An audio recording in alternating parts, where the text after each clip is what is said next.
Hola, buenas tardes. ¿Me escuchan mejor? ¿O me escuchan? Aquí pusieron que escuchaban lejos. Ahora sí. Gracias. Ahora sí. Bueno, muchas gracias. Bueno, entonces, retomando lo que les estaba comentando, para los que no me conocen, mi nombre es Karina Contreras, yo soy médica funcional. Para aquellos que no sepan de qué se trata la medicina funcional, es una medicina que aborda al individuo en su integralidad, sin reducirlo, sin segmentarlo, tomando dos situaciones importantes como el abordaje terapéutico o ese camino en la búsqueda de la sanación, que son las emociones y la alimentación. Entonces, en la charla de hoy vamos a entender un poco cómo es que se conectan esas dos cosas y cómo a través de una adecuada elección, porque cuando nosotros comemos, cuando nosotros ingerimos un alimento, realmente estamos eligiendo bien o no también, y eso va a tener unas consecuencias en nuestro organismo que nos van a producir bienestar o malestar. Entonces, el objetivo pedagógico de hoy es entender esa estrecha relación que existe entre lo que tú crees. ¿Por qué? Porque cuando tú tienes un sistema de creencias, cuando tú piensas algo, de esa manera se genera una acción, una conducta. Y eso tiene una base en tu sistema de creencias, en cómo piensas, en cómo crees o percibes la realidad. Y con base a eso se generan pensamientos y esos pensamientos llevan a que se exprese una conducta.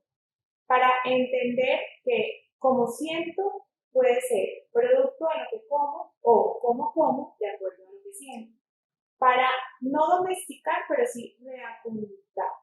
Reaconductar esa mente y modificar nuestro sistema de creencias y tener unos resultados diferentes. Que como siempre les digo, no me crean nada, pero pueden verificar si han de alguna manera intentado en múltiples ocasiones obtener unos resultados en su cuerpo físico, en su mente, de una determinada forma y no les ha funcionado, pues esa es la mejor manera de tener el método científico de prueba y error y determinar de una u otra manera que puede obtener otras acciones, otras conductas, a ver si los resultados ahora sí son mejores.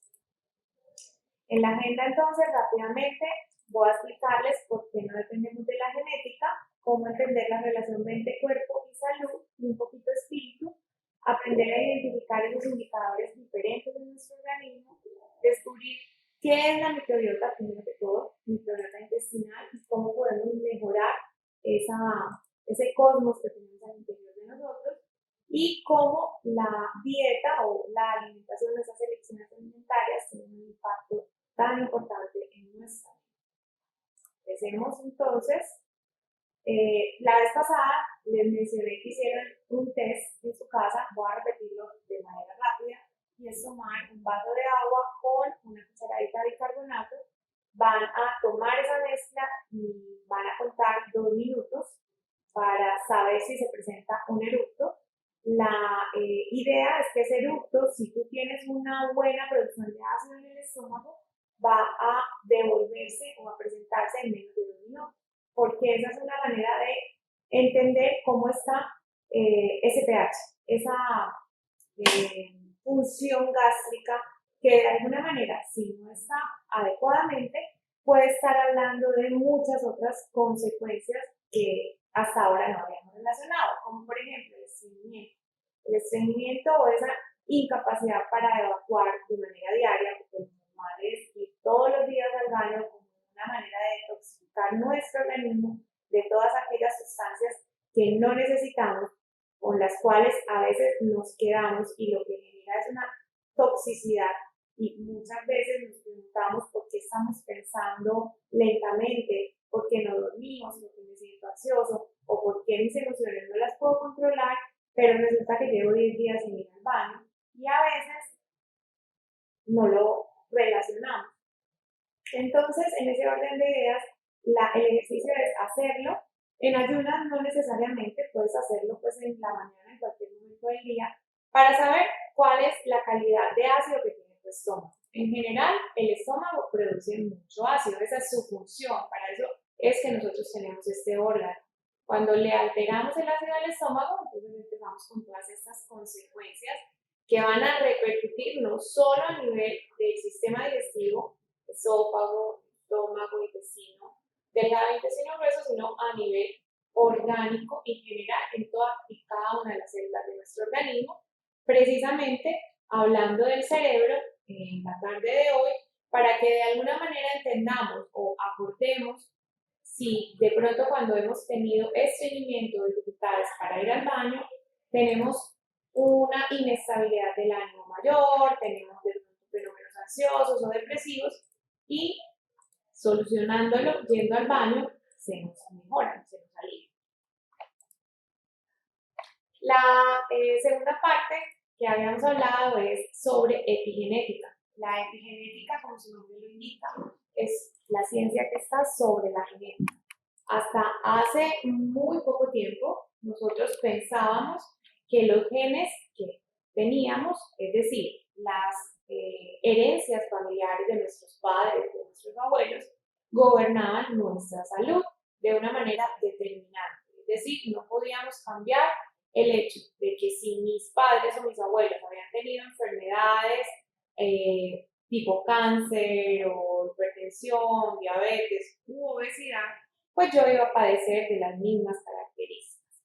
Hasta hace algunos años, un biólogo llamado Bruce Linton, no Bruce Lee, sino Bruce Linton, para aquellas personas que lo quieran buscar, que es el padre de la epigenética, descubrió que evidentemente sí tenemos unas maletas o unas características que se pueden expresar en los genes, pero que más importante que esas características son unas proteínas que pueden hacer que se exprese o que no se exprese. Es decir, si yo tengo una condición que me lleva a tener unos antecedentes de obesidad, de hipertensión, cualquier enfermedad de riesgo cardiovascular, pues yo ya sé que a lo mejor si mi entorno ambiental con las modificaciones de los hábitos de vida no se hacen, en general voy a tener una tendencia mayor que cualquier otro ser humano que no tenga estos antecedentes a ser hipertenso o a tener cualquier otra enfermedad de las que estamos hablando. Entonces, él llevó este método científico que se ha evidenciado y que tiene muchos soportes a determinar de manera verídica que personas con estas características y sometiéndolos a unos ambientes, entornos saludables, cambio de su sistema de creencia y alimentación, podían dejar de padecer de esa enfermedad o no expresar esa enfermedad. Eso es lo que se conoce como epigenética. No dependemos de la genética.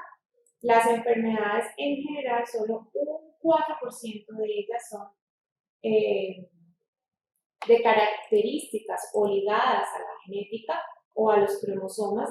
El 96% restante no tienen nada que ver. Entonces yo en consulta, de una manera muy frecuente, veo pacientes que llegan con el colesterol muy alto y lo primero que me dicen es que así tenía que ser porque en mi familia todo el mundo sufre de colesterol, o cada vez personas más jóvenes, incluso esta mañana en consulta me llegaron dos niños, pues dos adolescentes de 18 y de 17 años, para mí son todavía adolescentes, aunque ya son adultos tempranos, con un colesterol y unos triglicéridos y una glicemia y una insulina supremamente alta.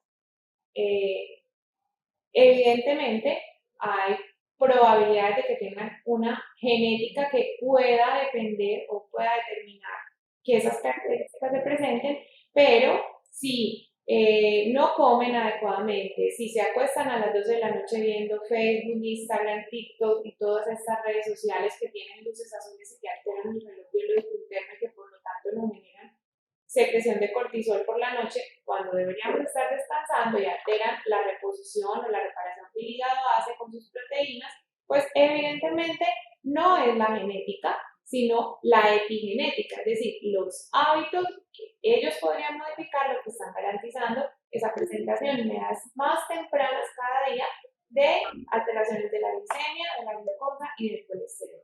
Entonces, en general, la idea que quiero que se lleven es: nosotros no nos determina lo que se ve, nosotros podemos ir más allá. Incluso si ya tenemos diagnosticada la hipertensión la diabetes o a cualquier característica de enfermedad crónica que hasta hace poco en la medicina nos decían hay que tener la medicina tradicional.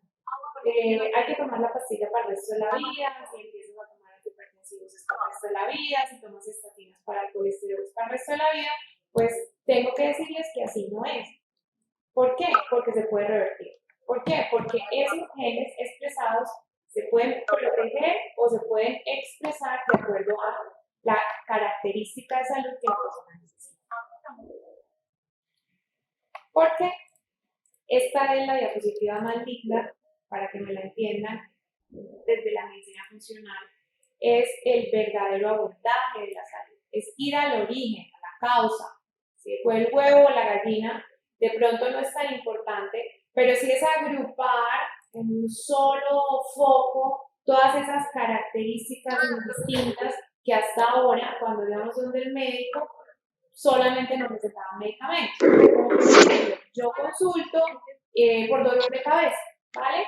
Pero resulta que ese dolor de cabeza lo tengo hace 2 años y se relaciona con el periodo menstrual en la señora porque tengo que ir a la clínica porque realmente ya ni el naproxen ni el ibuprofen ni todos estos AINES o antiinflamatorios me están sirviendo y me tienen que poner una inyección o hay muchas veces que tienen que ponerle otras cosas mucho más fuertes para que sea ese dolor de cabeza.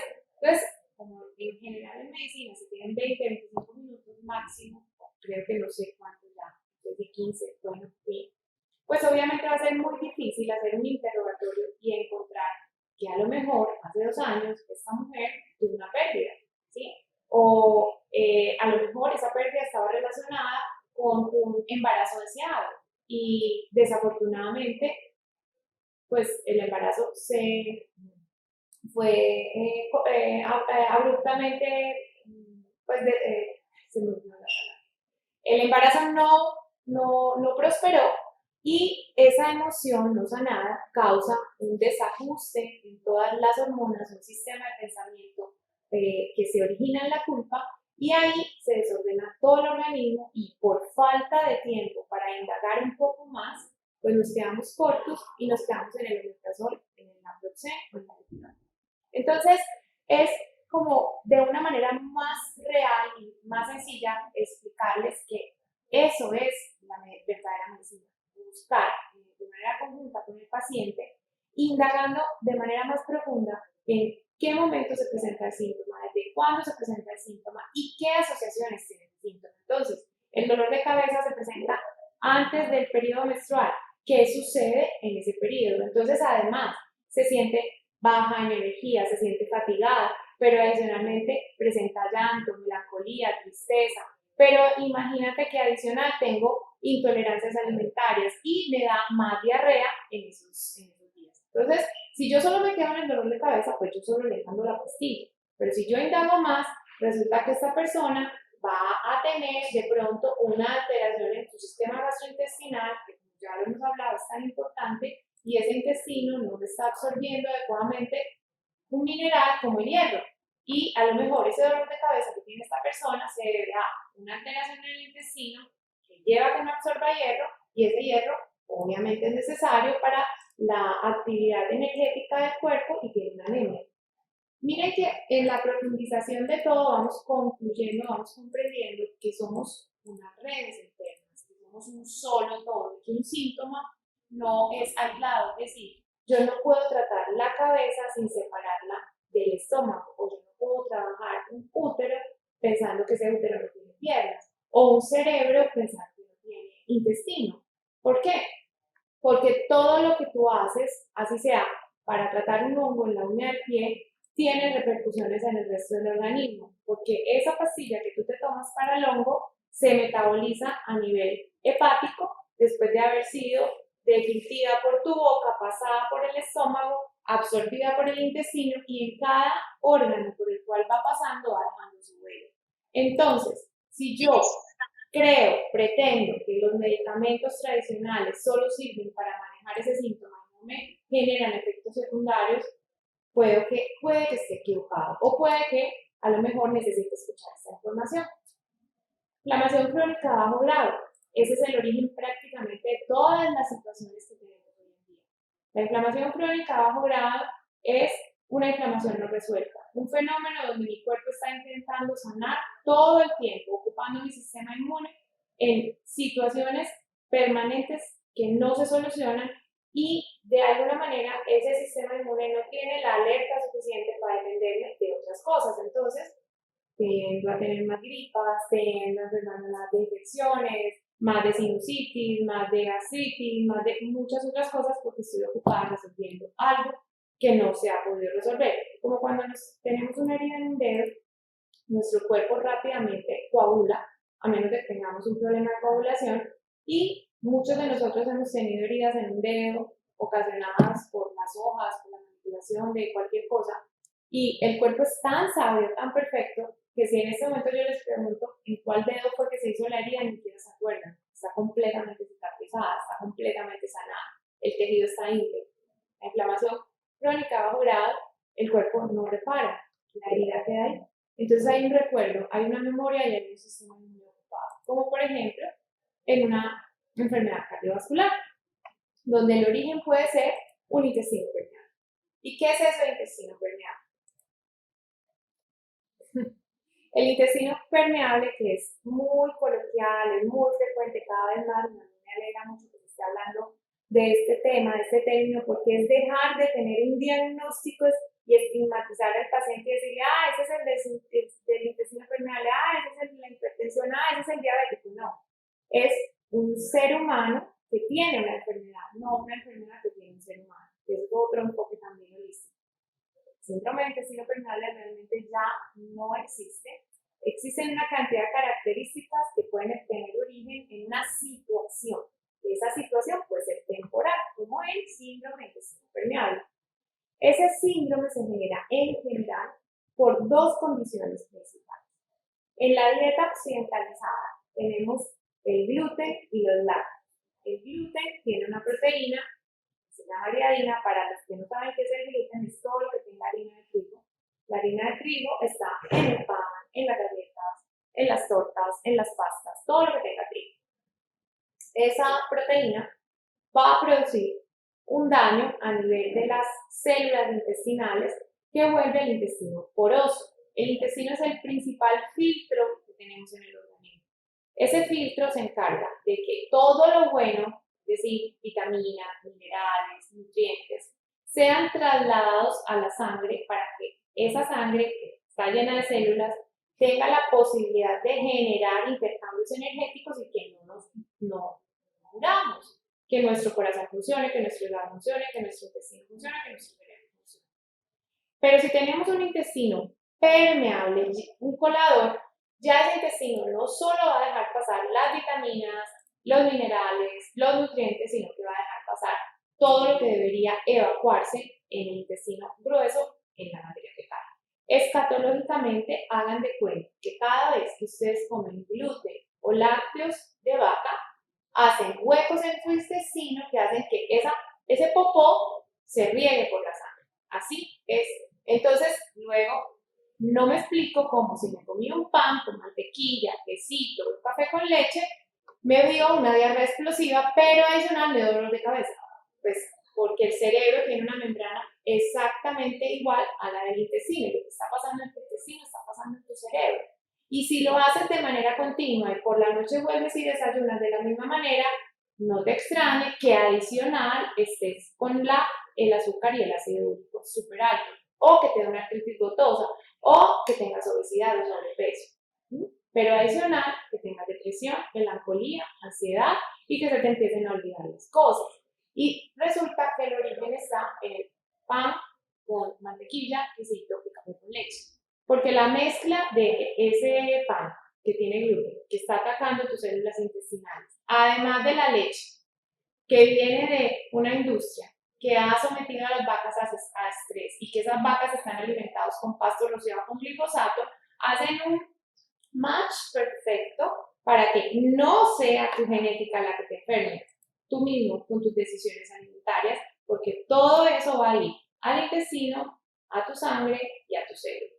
Ese es el famoso intestino permeable, que al parecer está relacionado con muchas alteraciones, sobre todo con aquellas que se llaman autoinmunes.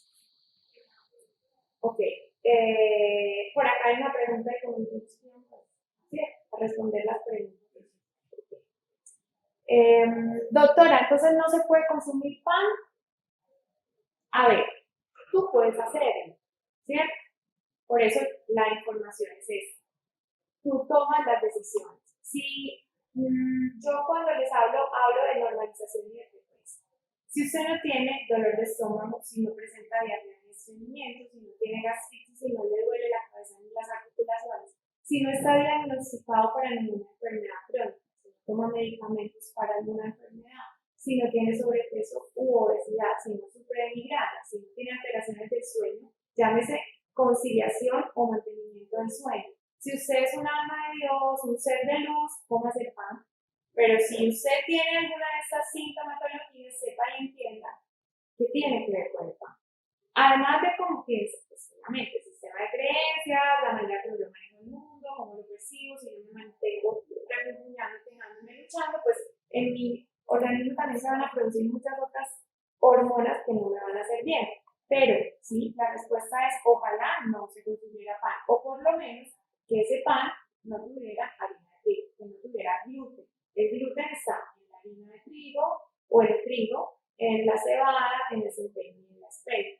¿Dónde está la cebada? En la cerveza. Ay, doctora, no puedo consumir cerveza. Lo mismo, usted puede hacer lo que quiera, pero tiene que entender que la cerveza tiene 4 moléculas de azúcar y tiene trigo, tiene cebada, tiene gluten.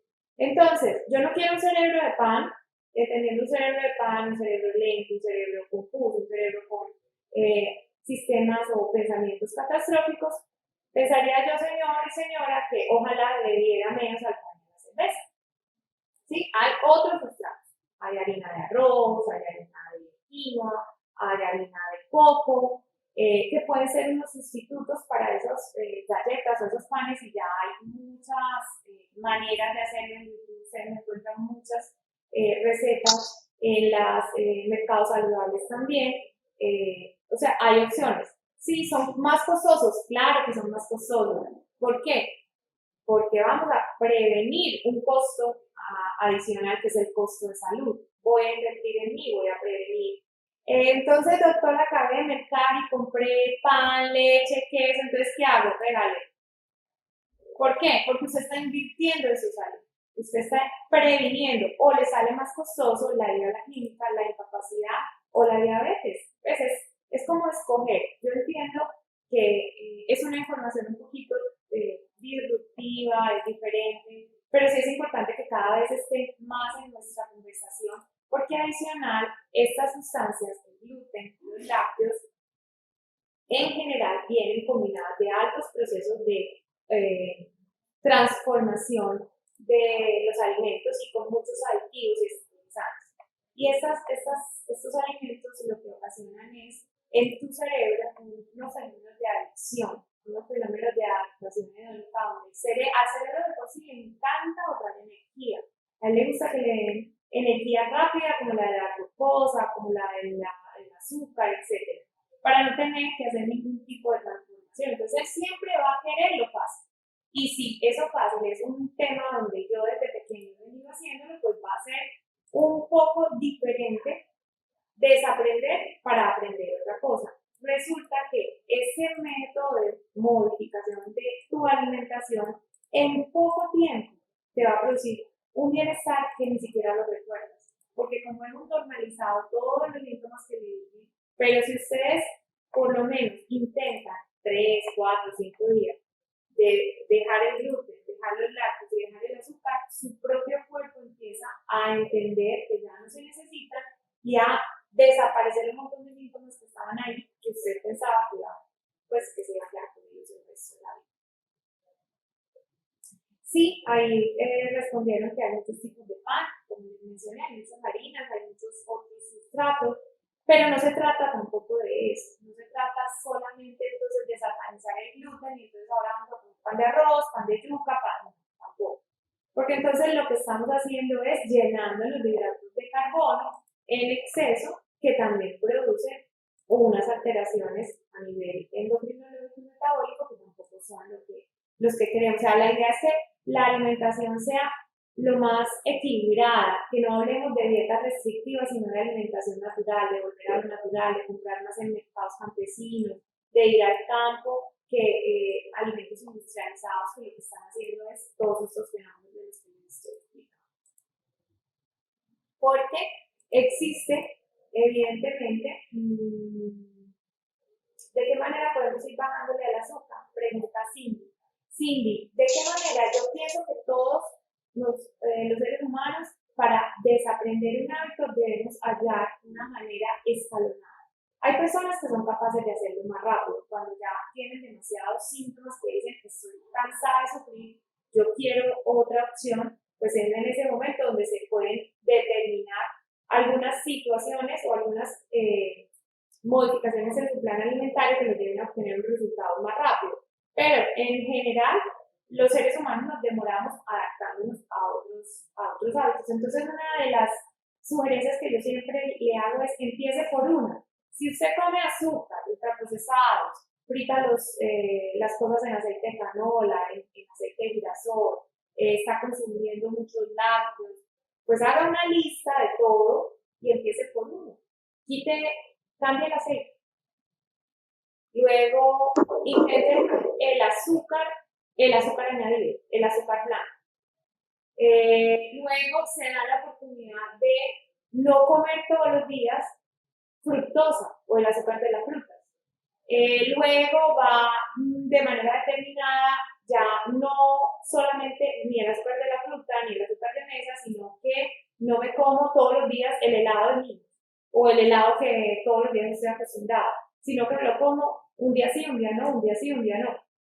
De manera escalonada, lo que yo siempre les digo es, cada vez que ustedes hagan algo por su cuerpo, átenlo a un momento de felicidad, a algo que les guste.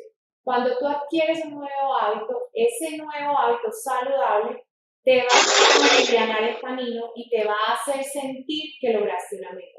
Y ese pequeño logro va a hacer que sigas y que luego cuando ya estés preparado, le subes otro y le subes otro y le subes otro. Pero el principal beneficiado es tu cuerpo, es tu organismo. Porque yo sé que muchas veces sabemos que las elecciones que hacemos no son las mejores, pero igual las hacemos. Precisamente por lo que les digo, porque el cerebro le encanta lo fácil. Al cerebro le gusta lo sencillo. ¿Y qué es lo sencillo? Lo conocido. Entonces, no es que te sientas culpable, no es que te tires un látigo, es entender que el cuerpo biológicamente se adapta a lo que está acostumbrado. Si yo le quito un pedacito y le agrego otro, va a llegar un momento donde el cuerpo se va a acostumbrar a lo otro, entonces ya se te va a hacer más fácil. Pero entender cómo funciona esa relación entre el intestino y el cerebro te va a ayudar mucho para poder pues, obtener esa disminución en la sensación de adicción que te produce el azúcar. Porque el azúcar es 6 veces más adictiva que la heroína, imagínate. Porque ella produce no solamente una alteración a nivel cerebral de querer más de eso, sino que a nivel intestinal hace un desorden alimentario donde hay 2 vías de generación de sustancias que estabilizan el ánimo, que me generan motivación, que me generan alegría, a través de un sustrato que se llama el triptófano, que se encuentra en las carnes rojas, en los dátiles, en los vegetales verdes, en el arroz integral. Cuando tú comes estos alimentos, tu microbiota, que ya vamos a hablar de ella, ¿no? Eso que les dije ahorita, los bichos que tenemos allá adentro, transforman este sustrato en serotonina. No sé si han escuchado sobre la serotonina. La serotonina es el neurotransmisor, la sustancia química que en el cerebro me produce sensación de felicidad. Estoy en bienestar, no necesito nada. Pero la serotonina también es un precursor o está antecito de la producción de melatonina. Entonces, la melatonina es la hormona para yo poder profundizar y obtener un buen dormir. Si yo como ultraprocesados o alimentos con mucho azúcar, ¿qué pasa en mi organismo? Ese sustrato, ese triptófano de la carne, de los dátiles, de la arroz integral, de los vegetales verdes que llegan a mi intestino, que mi microbiota metabolizó, no va a producir suficiente serotonina, por lo tanto, no voy a producir suficiente melatonina, entonces no voy a tener un ánimo adecuado, voy a estar melancólico, triste, infeliz y tampoco voy a dormir. Pero adicionalmente, por otra vía, esta misma situación impide, bloquea que se generen más sustancias que te desinflaman. Se producen unas sustancias que se llaman citoquinas inflamatorias o proinflamatorias que se van a tu cerebro porque hay unas vías que se comunican y esas sustancias ingresan directamente a tu cerebro y lo dañan. Es decir, no solo estás triste, melancólico, infeliz y sin sueño, sino que te pones un poquito más bruto. ¿Por qué? Porque produce neurotoxicidad. La neurotoxicidad es la muerte neuronal. Entonces, ¿tú qué estás haciendo comiendo tanto azúcar? Eso, estás buscándote una depresión, una ansiedad o una enfermedad de Alzheimer, un Parkinson o una degeneración neuronal y adicional enlenteciendo tu nivel cognitivo, perdiendo memoria, qué era lo que yo iba a hacer y ya no lo hice, antes podía pensar de por y ya no, en fin, todo está relacionado. Entonces, por eso la información es la capacidad de poder decidir. ¿Por qué? Porque nuestro cerebro en general está neuroinflamado, porque estamos sometidos a muchos distractores que en la alimentación encontramos pues, muchos factores que nos ayudan a estar de esta manera. Ok.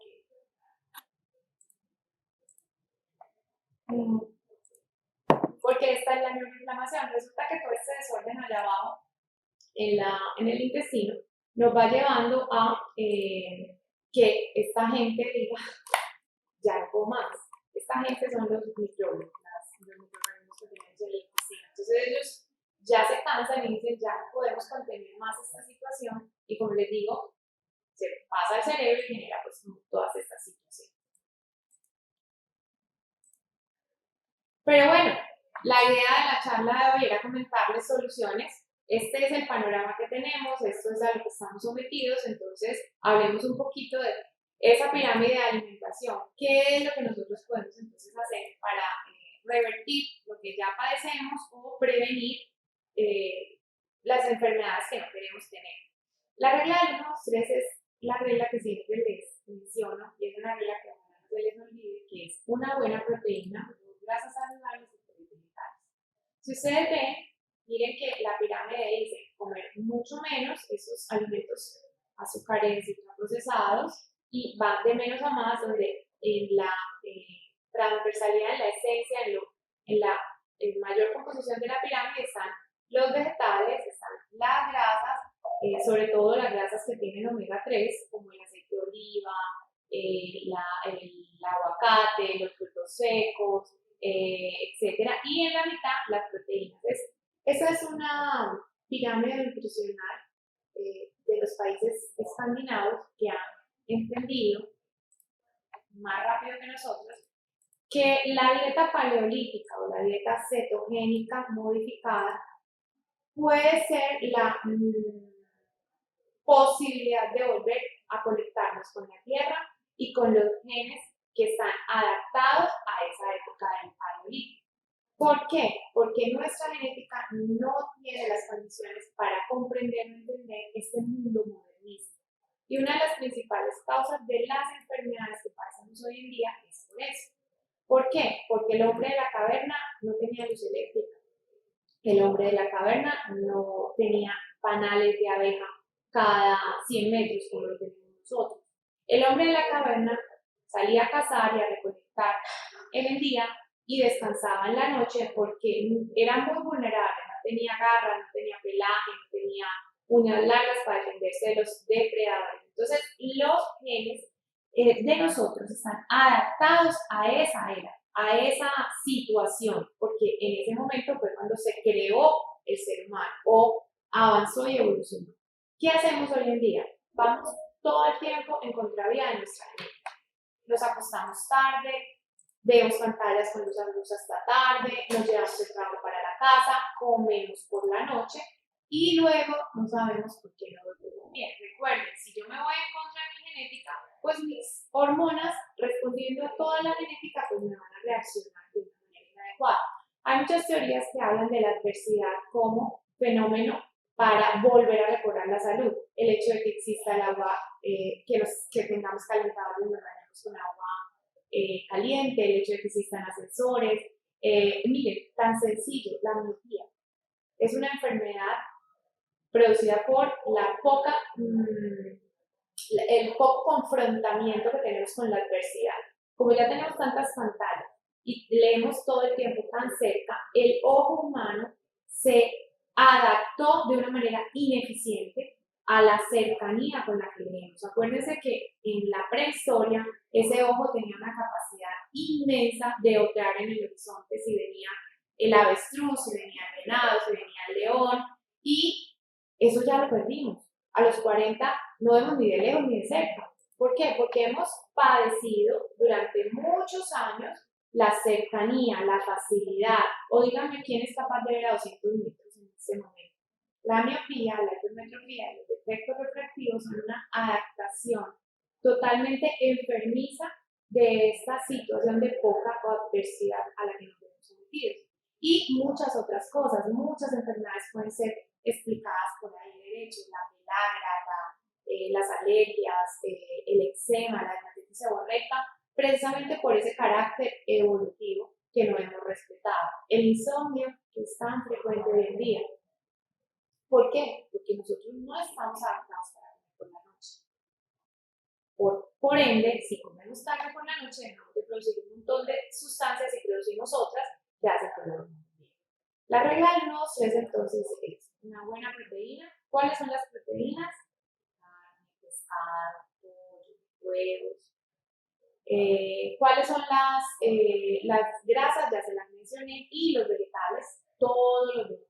Esa es una manera muy sana de recobrar la salud, de desinflamar, de restablecer todos los mecanismos de equilibrio que tenemos en el organismo. Y el plato debería siempre ser así: una buena proteína, 2 grasas saludables y 3 vegetales. Ojalá no hubieran más de 3 momentos en el día, es decir, desayuno, almuerzo y cena. No es cierto que tengamos que comer más veces para que el metabolismo se active. Esa es una teoría que salió de una situación sin sustento científico, que realmente no tiene ningún trasfondo y que solamente es utilizado cuando somos deportistas de alto rendimiento o necesitamos obtener unos requerimientos calóricos muy altos, pero en general la mayoría de los seres humanos que hacemos ejercicio 1 hora por ahí cada 2 o 3 días, máximo 2 horas, no necesitamos comer más de 3 veces, incluso ojalá llegáramos a comer 2. ¿Por qué? Porque así entramos en una capacidad de detoxificar y de sanar nuestro cuerpo.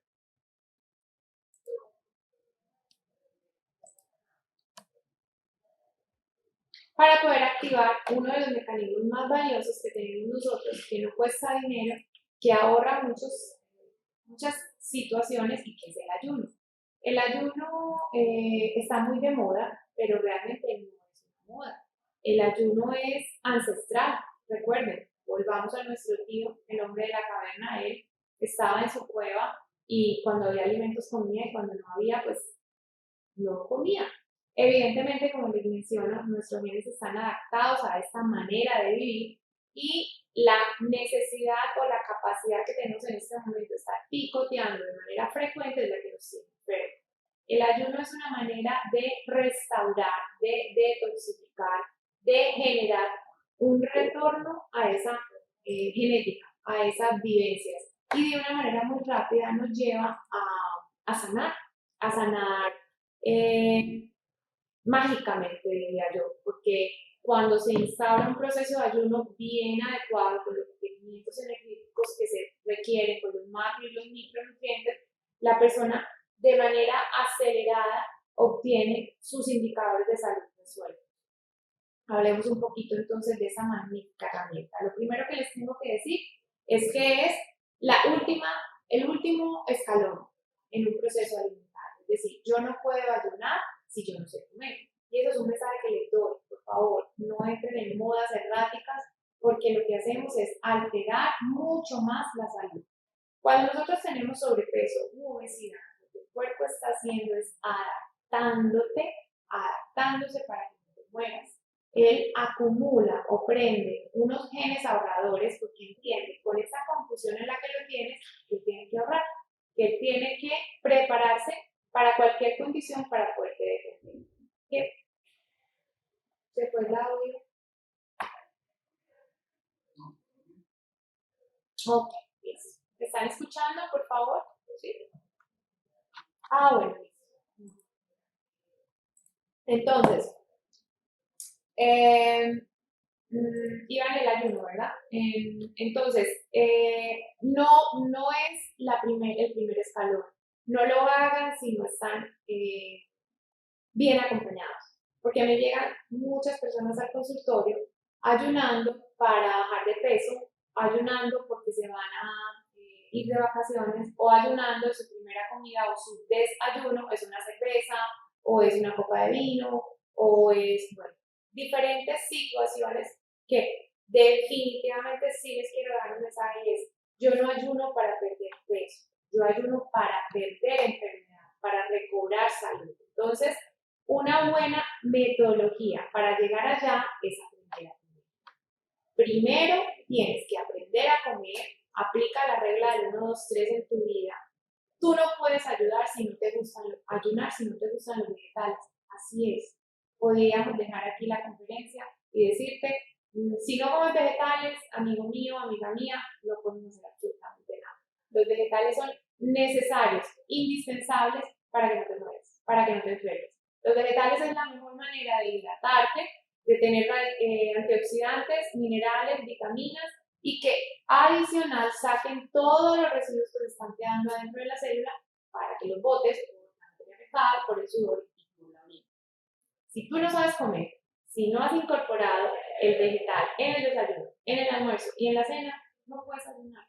¿Por qué? Porque vas a someter a tu cuerpo a un estrés excesivo, a tu intestino, a un desequilibrio en tu microbiota, vas a aumentar las posibilidades de tener permeabilidad intestinal y lo que puedes hacer es ganarte una enfermedad catastrófica como un cáncer. Es así de sencillo. Entonces, lo primero que tenemos que hacer es, por favor, aprendan a comer. Incorporen los vegetales en su alimentación. ¿Por qué no hablo de las frutas? No son necesarias, no quiere decir que sean malas, pero lo principal es las proteínas, los vegetales y las grasas. Esos 3 macronutrientes son necesarios para que tu sistema hormonal, para que tu célula, para que tu sistema óseo, tu corazón, tu intestino, tu cerebro tengan una buena reposición. Porque todo el tiempo por respirar, por caminar, por hacer ejercicio, por comer, tú estás produciendo desechos. Si tú no comes de esta manera, si no le das estas herramientas a tu cuerpo, vas a empezar a padecer de deficiencias, de alteraciones que van a convertirse en enfermedades. Después de tanta cantaleta, aprender a ayunar comidas 5 horas. ¿Por qué 5 horas? Porque nuestra microbiota, los bichos que tenemos allá adentro, se diversifica. Ella es la que se encarga de producir sustancias que van a desinflamar tu organismo, que van a producir serotonina, que van a ayudarte a tener un buen rendimiento en tu trabajo.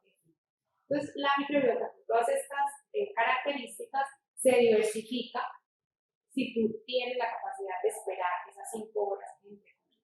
Desayuno, espero 5 horas, almuerzo, espero 5 horas. Aprender a no cenar más tarde de las 6 de la tarde. Es decir, que ojalá tu última comida todavía exista a luz del sol. Porque sí, porque la aprovechamos, porque la vitamina D está presente, porque somos como las plantas fotosintéticos. Si ya tenemos esta escala, si ya desayunamos, almorzamos, cenamos, la última comida es a las 6, en cada una de las comidas hay vegetales y hemos eliminado el gluten, los lácteos de vaca en general, los azúcares y los ultraprocesados, entonces ahí sí estamos listos para entrar en los métodos de autofagia. ¿Por qué? Porque ya hemos demorado 12 horas, ya hemos hecho ayuno, ya hemos demorado 12 horas. Si nuestra última comida es a las 6 de la tarde y la próxima es a las 7 de la mañana, llevamos 13 horas ayunando. Ahí no entramos todavía en autofagia. Ahí estamos adaptando nuestro organismo para que la insulina se regule. La insulina es una hormona que producimos en el páncreas cada vez que comemos, que es necesaria para meter todos esos nutrientes, sobre todo la glucosa, al interior de la célula, pero que si hay exceso, pues ella no va a ser capaz de meterla y eso, todo lo que se queda afuera se transforma en grasa. Hay muchas maneras de ayunar. Ya cuando tenemos esta escala, hay ventanas, ¿sí? Hay ventanas de ayuno. Las ventanas se conocen como ese momento o ese periodo donde tú te puedes alimentar para luego dejar de comer durante un tiempo y que ese modo y en ese momento el cuerpo recupere y repare. En general hay dos maneras de estar. Nosotros o estamos digiriendo o estamos reparando, pues nuestro sistema gastrointestinal. Si nosotros estamos digiriendo, estamos en modo on, comiendo, no vamos a reparar. Si nosotros le damos comida de manera frecuente y hay insulina presente, nosotros no vamos a reparar, estamos en modo digerir. Es en ese modo donde el hígado, que es el encargado de producir todas las proteínas para reponerte, no funciona. ¿Por qué? Porque está ocupado. Solo cuando tú dejas de comer y han pasado mínimo 8 horas de digestión, empiezan a suceder muchos mecanismos para la autofagia real, es decir, el ayuno real, donde tu cuerpo empieza a, como dice el término, autofagia, a comerse a sí mismo, se come a sí mismo es porque se comen los desechos, se comen los residuos y los bota. Es a las 18 horas, es decir, comer por última vez a las 5 de la tarde y volver a comer a las 11 de la mañana. Ahí más o menos son 18 horas. Esa es la ventana en general que produce muchos más beneficios, pero el cuerpo, todos los cuerpos son totalmente diferentes. Entonces, lo que uno tiene que hacer es mirar cuál ventana le funciona mejor. Hay ventanas de 8-14, es decir, como 8 horas, ayuno 14. Hay ventanas de 16, se me está perdiendo la cuenta, pero hay ventanas de 8, de 16, de 18, de 20 y hay ventanas donde tú comes una vez al día. Incluso tú puedes a veces alternar periodos de ayuno hasta de 76 horas, sobre todo cuando haces dieta cetogénica, y se producen pues muchísimos beneficios en tu cuerpo. Pero para ayunar, yo tengo que saber cómo está mi cuerpo. Yo previamente debo tener exámenes, yo debo saber cómo están mis huesos, entonces debo tener una osteodensitometría. Porque si yo ayuno y yo tengo una osteopenia, pues voy a probablemente con ese ayuno generarme una fractura patológica o una osteoporosis irreparable. Yo debo tener una endoscopia digestiva para saber si yo no tengo úlceras en el estómago que puedan sangrar por el periodo de ayuno. Yo tengo que saber cómo está mi cortisol. El cortisol se mide en saliva para saber si cuando yo tengo un cortisol elevado por múltiples razones, un estrés crónico, una obesidad, cualquier otra situación que me genere mucho cortisol, no voy a tener resultados adecuados con el ayuno, porque el ayuno es un estresor. Si yo le aumento más, voy a tener resultados contrarios. Bueno, creo que respondí lo de cómo empezar un buen ayuno, de cuánto tiempo se podría empezar. Entonces ya les mencioné 5 entre comidas, 12 horas por la noche.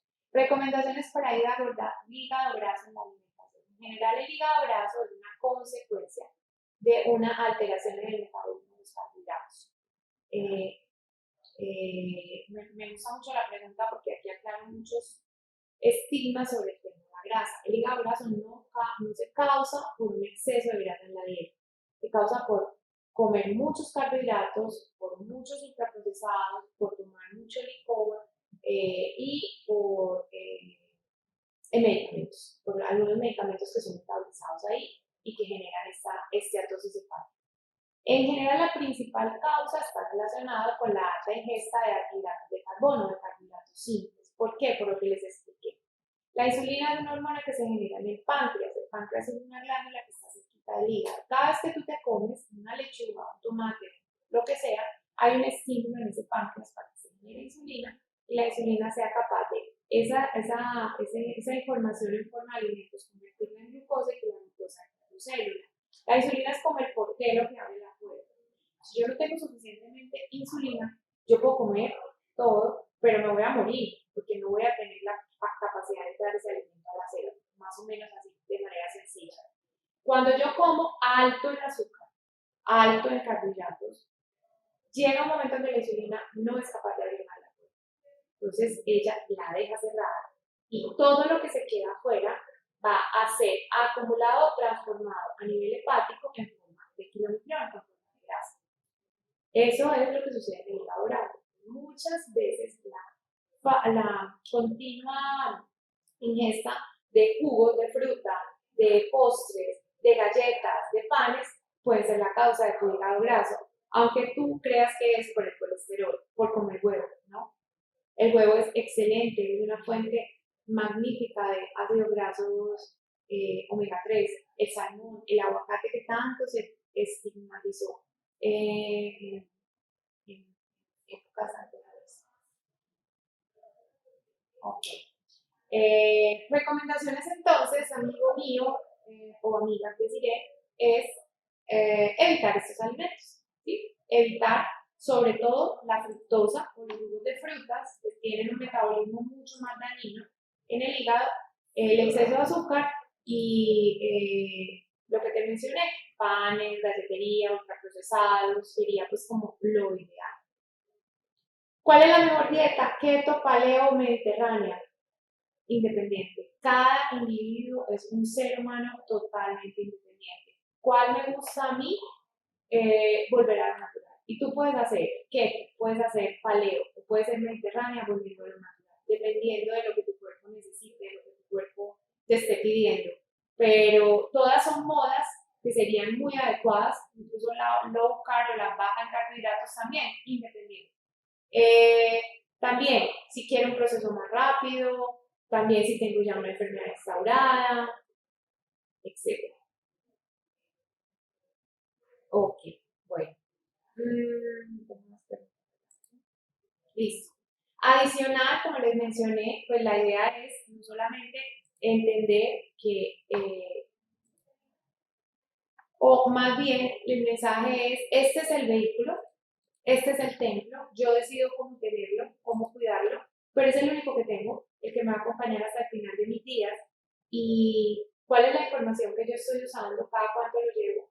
Si yo pienso que es un vehículo a una revisión técnico-mecánica, cuál es la gasolina que le doy, diésel o extra, cómo lo trato, cómo le hago ese mantenimiento, porque creo que cuidamos más el carro y la moto que a nuestro propio cuerpo, pensando que esto nos va a durar en bienestar toda la vida, y de un momento a otro perdemos la salud y decimos, bueno, ¿y ahora entonces qué hacemos? Entonces, ¿qué otras alternativas adicionales a la alimentación existen?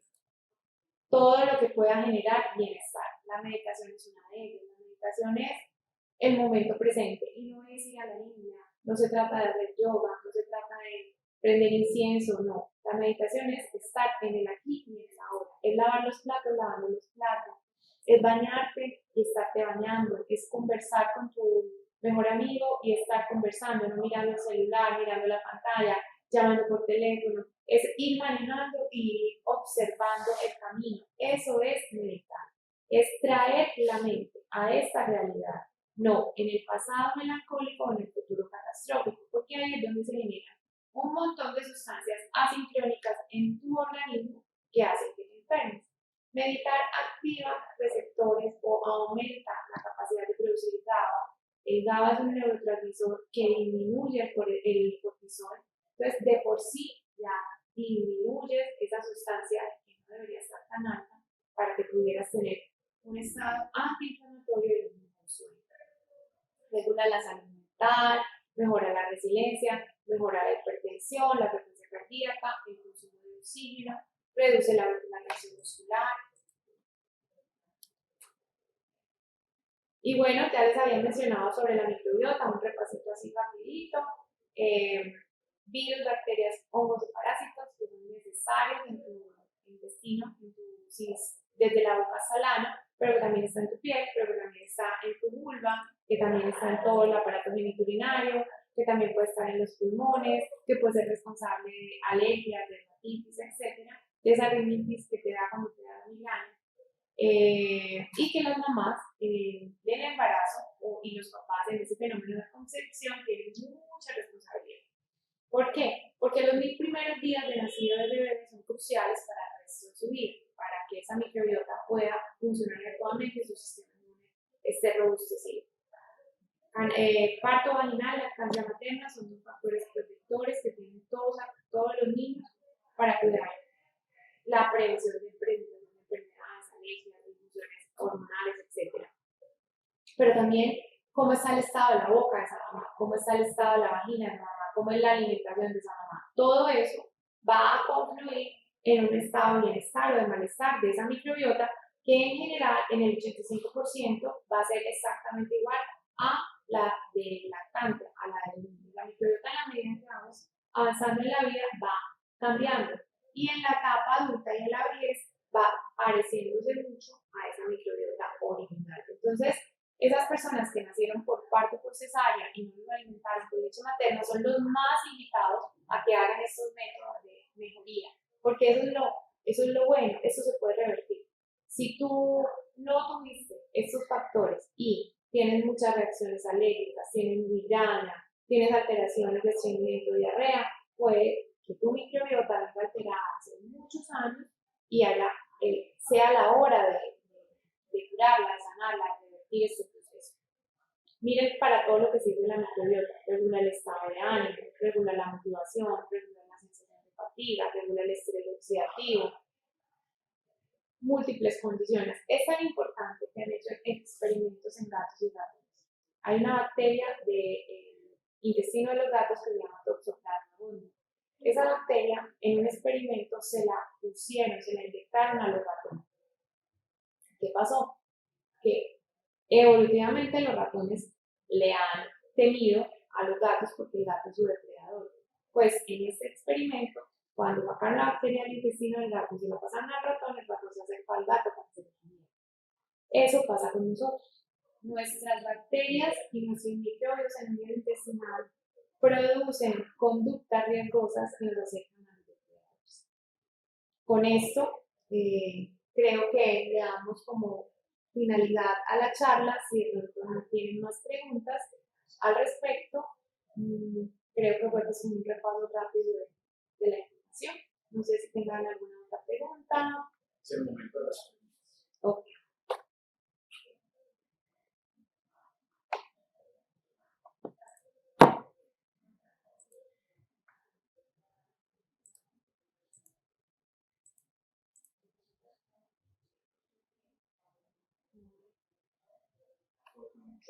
Todo quedó muy claro o no entendieron nada. Es realmente bueno consumir jugos verdes en la mañana o noche, también el purgarse, Lina. Sí, evidentemente el jugo verde es un reemplazo de ese protocolo que te dije, 1, 2, 3. Tú puedes tomarte el jugo o comerte el jugo, pero lo importante es que comas vegetales en el desayuno, en el almuerzo y en la cena. Hay jugos verdes de jugos verdes. ¿Por qué? Si el jugo verde va a tener, no sé, banano, piña, mora y un poquito de espinaca, pues obviamente no va a ser un jugo verde. La idea en general, para que les quede claro, es el jugo más bien debería ser un batido. Y el batido tiene que tener, y ojalá tengan con qué escribir, porque eso no lo van a encontrar fácilmente. El batido funcional lleva un 70% de verduras verdes o de verduras, un 20% de grasas saludables y un 10% de fruta de bajo índice glicémico. Un ejemplo de batido puede ser un buen manojo de espinacas, pepino, acelga, con leche de coco, un cuarto de aguacate y unos arándanos, por ejemplo. Eso es un batido endocrinológicamente funcional que va a hacer que puedas detoxificar, que te va a sustentar, que te va a generar saciedad. ¿Vale? Paula, sí. No sé. Para escucharla. Ah, ok. Pero aquí hay más preguntas. Los productos Tosh son buenos, Eli, pues, ¿qué te diré? Habría que verlos, ¿cierto? Porque hay muchos que tienen diferentes ingredientes, no te podría afirmar que en su totalidad no son buenos, pero creo que tenemos que aprender a leer las etiquetas, que por lo menos lo que nos tomamos, lo que diga la etiqueta sea lo que necesitas. En general son de harina de trigo y aunque sean de harina de trigo integral, no te lo recomiendo porque volvemos a lo mismo. O sea, no porque el trigo sea integral deja de ser trigo. El trigo es gliadina, es gluten y ataca pues como toda la parte intestinal de la que ya hemos hablado. Ya si son otros productos, pues como no sé, frutos secos o otros snacks, pues habría que mirar que no tuvieran otros ingredientes como la carragenina, el glutamato monosódico, que también hacen más o menos lo mismo en tus células, en tu cuerpo. Es que hay unas bebidas que dicen que son libres de lactosa y azúcar de tosh. Ok, habría que mirar, porque mira, la leche, por ejemplo, a ti en la leche no te dicen que tienes azúcar, ¿cierto? Tú estás tomando un vaso de leche y son capaces incluso de decir sin azúcar. Pero es que la leche son dos moléculas de glucosa, la lactosa y lactosa. No necesito tener o decir, es que es azúcar. La leche es azúcar con agua.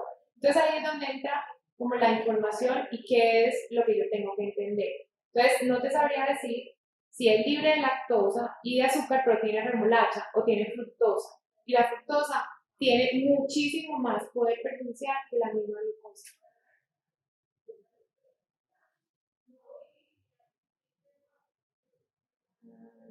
Porque pero no las etiquetas porque muchas veces esa estoy eliminando. Ajá. Okay.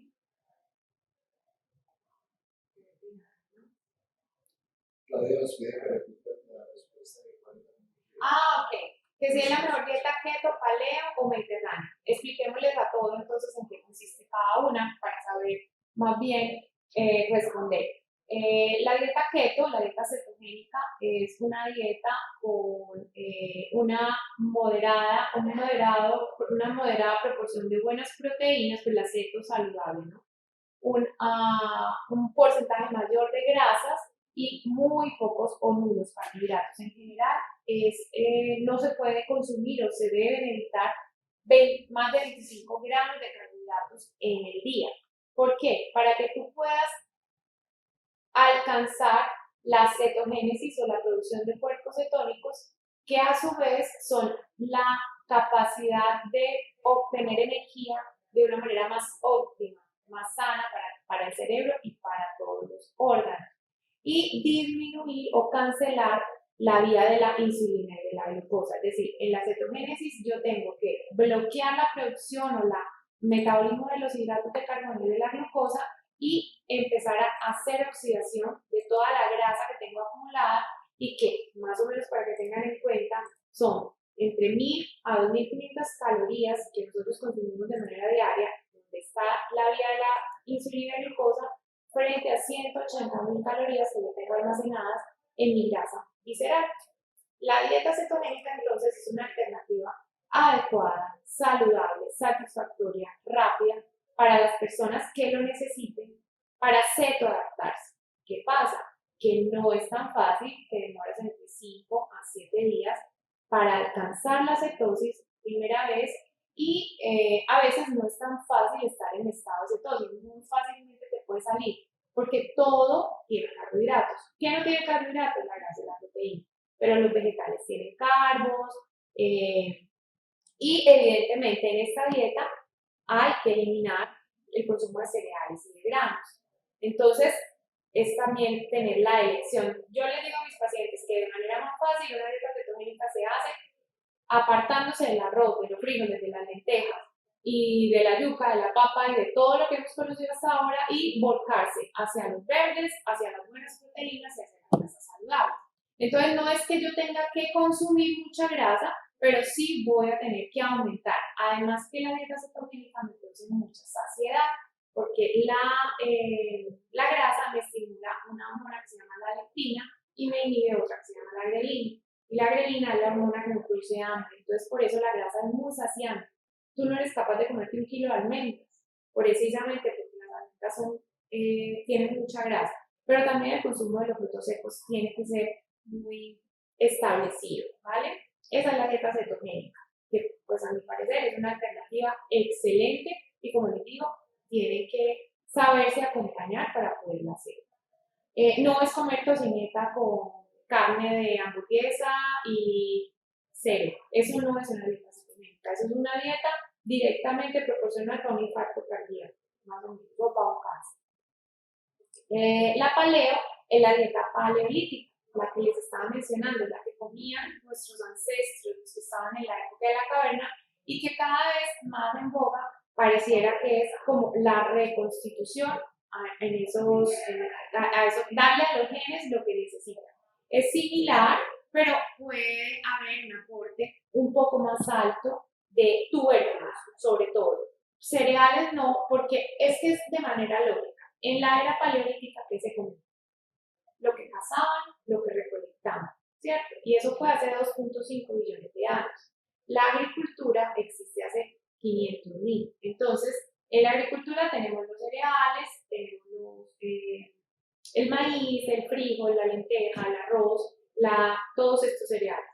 En el paleolítico no había nada de eso. Habían bayas, habían tubérculos, había proteínas. Entonces la paleolítica es proteína más baja en grasa y se pueden comer algunos tubérculos, ¿sí? Algunos. Y la mediterránea sí tiene todo lo demás, ¿sí? La mediterránea es unas buenas grasas, unas buenas proteínas, buenos vegetales y algunos carbohidratos. Como para que nos entendamos así de manera rápida. ¿Cuál es mejor? Como te digo, dependiendo, porque todos los seres humanos son diferentes.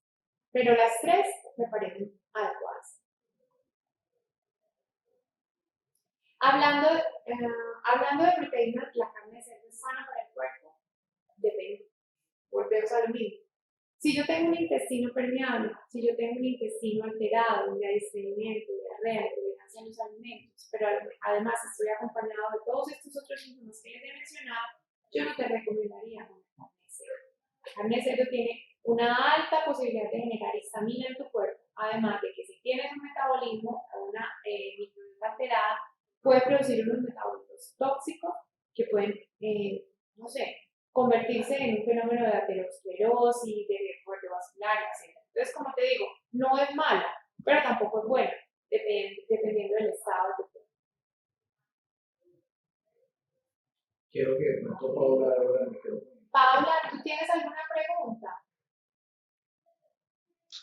Sí, buenas tardes. Quería preguntar, como hablaste de los batidos y cero pan y todo eso, entonces sí me gustaría saber cómo sería un desayuno, ¿cierto? Uno que está acostumbrado a hacerse su huevito, su arepa, ¿cierto?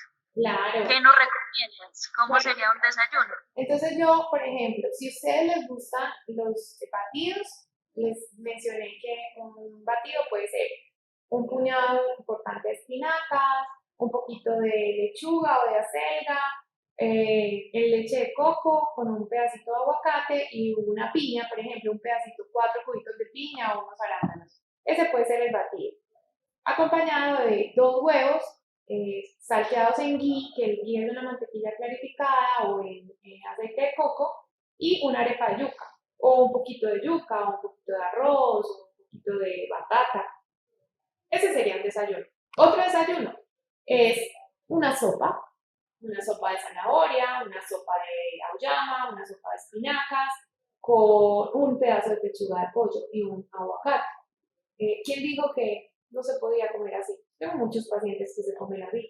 Otra cosa que yo les recomiendo es no comer todos los días lo mismo. El huevo todos los días tampoco es tan chévere para tu sistema inmune. Entonces un día come huevo, al otro día come pollo, al otro día come pescado, al otro día te comes unos frijoles con arroz, con mucha ensalada y un pedazo de aguacate. Cuando los frijoles yo los mezclo con el arroz, yo formo una proteína un poco más completa.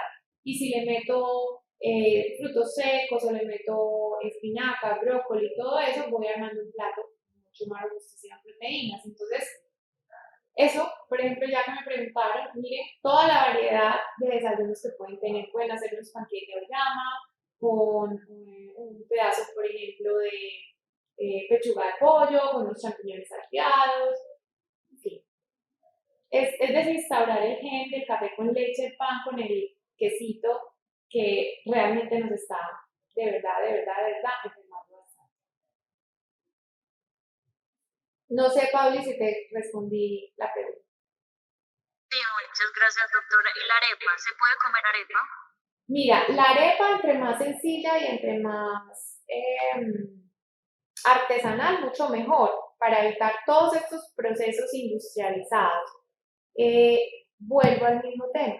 Si yo tengo un intestino con todos estos síntomas, yo no te recomendaría el maíz. Si ustedes han visto por ahí, el maíz que nosotros consumimos no es el maíz que consumían nuestros abuelos. ¿Por qué? Porque está genéticamente modificado. Pero por supuesto, Eli, hagamos un taller de cocina. Entonces, tú te comes el maíz lleno de glifosato, lleno de un montón de cosas que el hombre ha hecho para modificarlo y sus nutrientes casi son muy nulos y sigue siendo un cereal. Y si yo estoy inflamada, yo en mi consulta recomiendo en general que la avena, el maíz y el gluten sean retirados durante un tiempo y el gluten de tu vida. El maíz y la avena tienen muchas características similares, pero si te gusta mucho, si la consigues donde la señora que la hace, la muele y que no tiene casi ultraprocesados, pues cómetela eventual.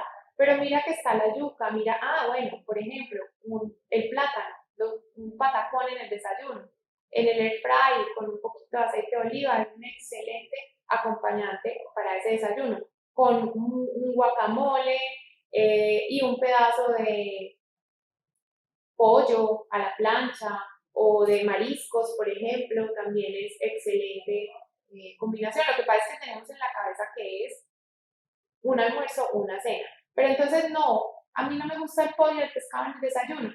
Pueden probar la proteína vegetal de soya que se llama tofu, que el tofu es muy bueno y también tiene consistencia de quesito y de huevo. También es pues como puede ser susceptible que en el desayuno. O pueden hacer unos champiñones salteados con unas espinacas y se le ponen al guacamole encima del plato. A esos huevitos revueltos con plátano le faltan las verduras, porque la mitad de tu plato debe ser una selva. Los suplementos de proteína a base de lactosa, no. Porque el whey protein o el suero de leche tiene la caseína es la proteína que ataca el intestino. Entonces, por eso produce tantas intolerancias, permeabilidad intestinal y un montón de situaciones. Y yo en consulta veo mucho problemas renales por este tema.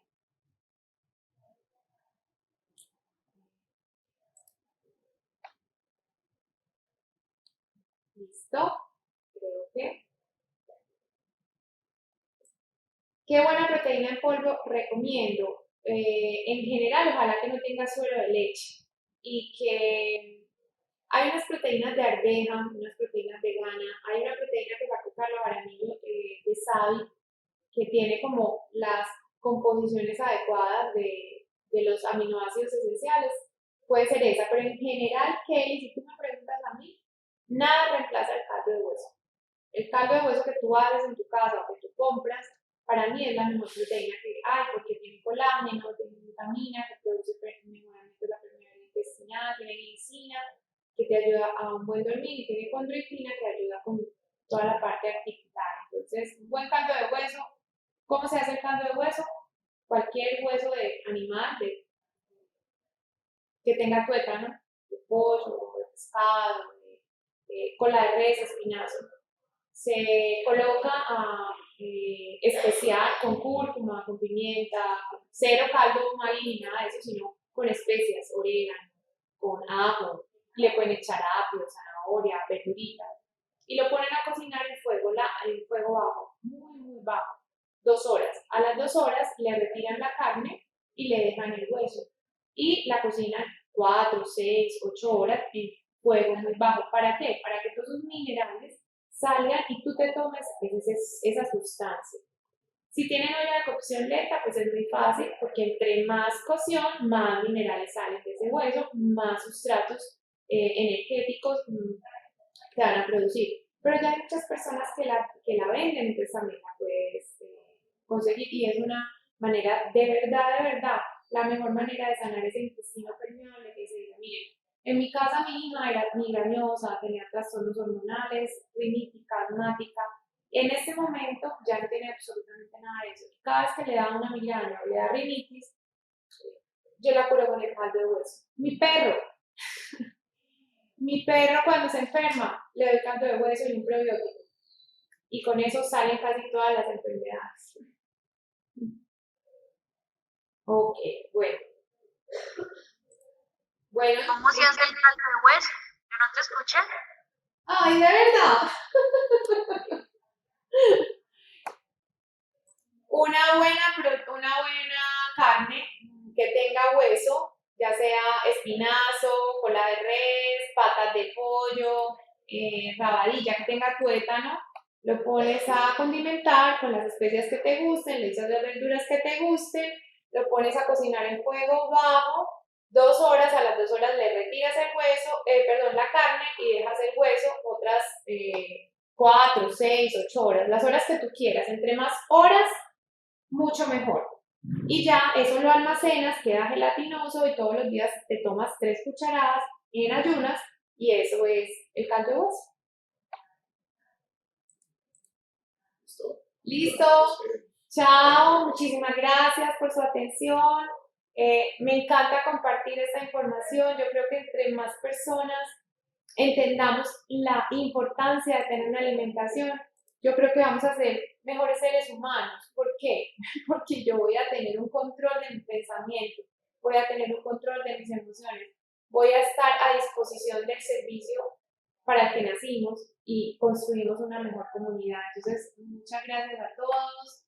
Aquí estoy para servirles.